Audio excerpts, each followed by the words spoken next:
briefly touched on this a few times. It's about Tank Davis again. It's Leonard Ellerbe and Floyd Mayweather chaining Tank Davis from the smoke. And,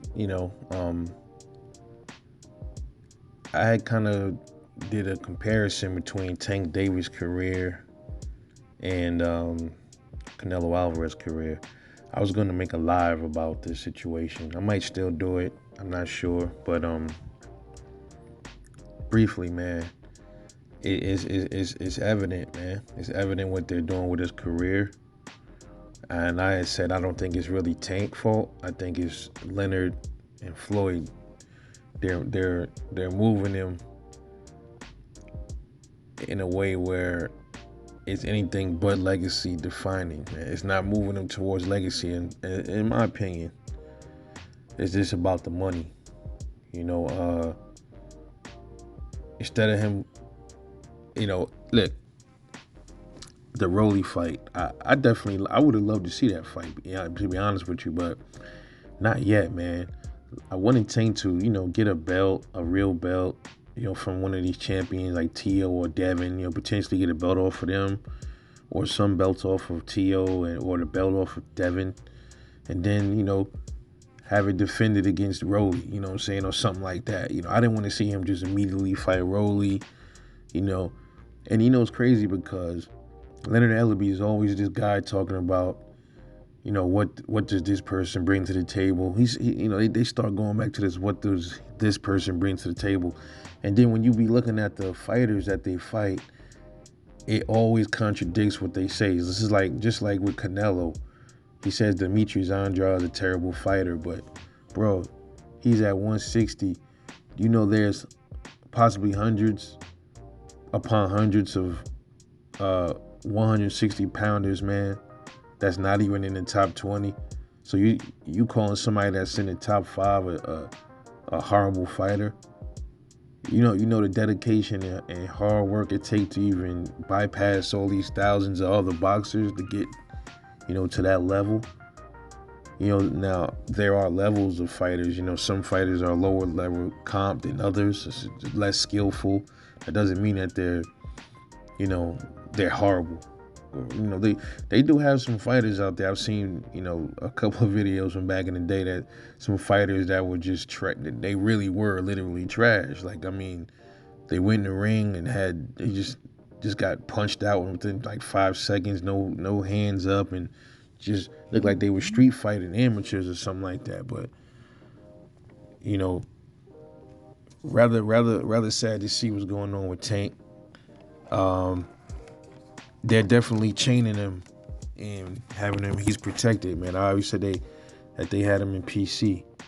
I said I feel like they had him in PC. So I'm not really sure. What the end game is here for Tank, man. He's already 25 years old. He's 26.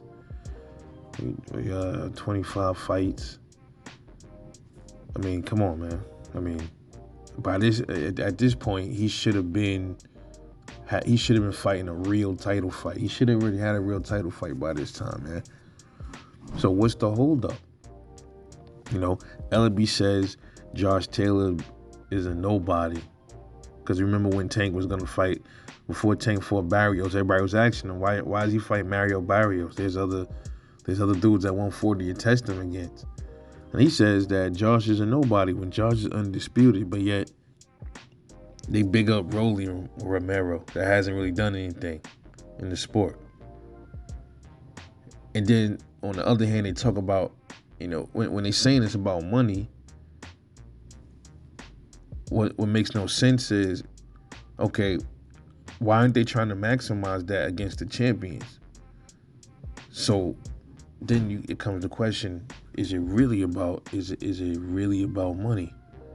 Because the money he can make with Rolly, he can make probably double that against a Tio or a Devin. So why are you not putting them in there with Devin or Tio if the goal is to make as much money as you possibly can versus making the scraps with the lower level, less skillful fighters or the less known fighters that nobody really want to see him fight right now.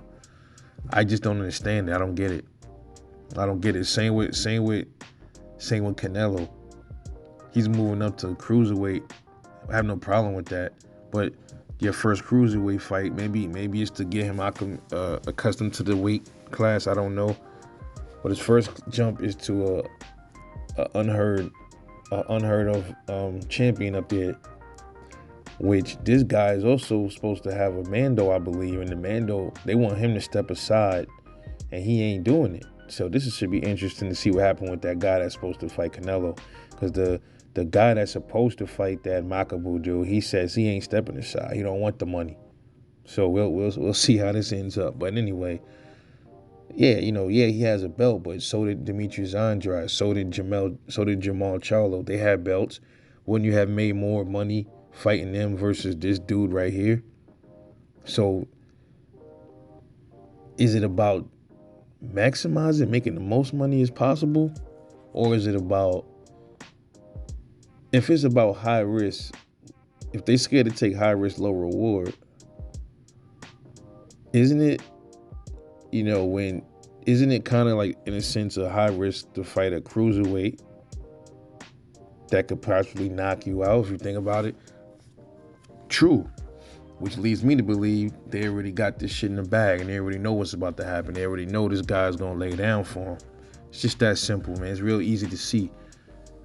But the way Tank is being moved is definitely suspect, man. Because I could figure it out to a certain extent, but then the big question is, when we look at it, it looks like they moving Tank around to make as much money as possible against less skillful fighters, man. But then, like, wouldn't you want him to be a pay-per-view star? But wouldn't he be a bigger pay-per-view star if he fought like a Ryan Garcia, or he fought like a Teofimo Lopez, or if he fought a Devin Haney?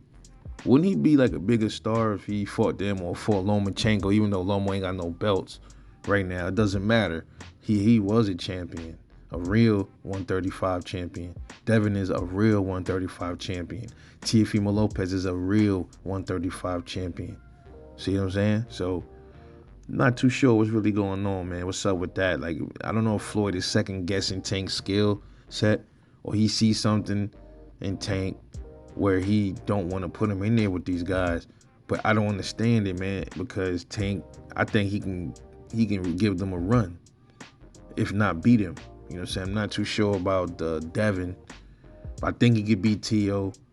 I'm pretty sure he can beat Loma at this point. But I want to see it. I could be wrong, I could be wrong. Because T.O. could fight, man. I ain't taking nothing away from T.O. could fight. Devin could fight. Lomo could fight. Those dudes could fight, bro. I want to see that.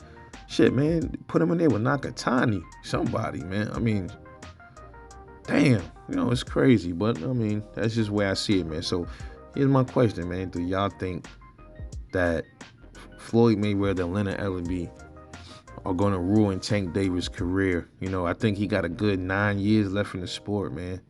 He's not even 30 years old yet.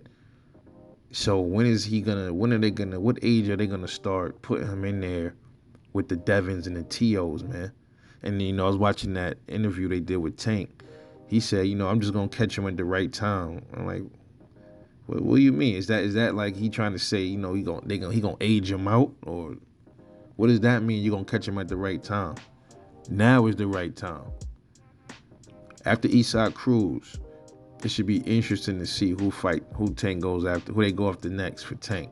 Because it's not who Tank is going after, it's who Leonard Ellerbe and Floyd Mayweather is going after. And eventually, man, with these fighters like Canelo, he's already been exposed. It's already blatant. The move that he made at 168 and then immediately jetting off, skedaddling, that's telling you right there what everybody been saying. Now, Tank, the same thing is about to happen to him. This Isaac Cruz fight, if he wipes the floor with Isaac Cruz, I want to see what happens after that. The more the more he keeps fighting fighters that's lower skilled than him, the more exposed Floyd and Ellerbe are gonna become, man. Because you say who's George Taylor, but then at the same time, who's Rolly? Who's Eastside Cruz? Something to think about, man. Let me know what you think. Drop a comment. Catch you guys later on the next one.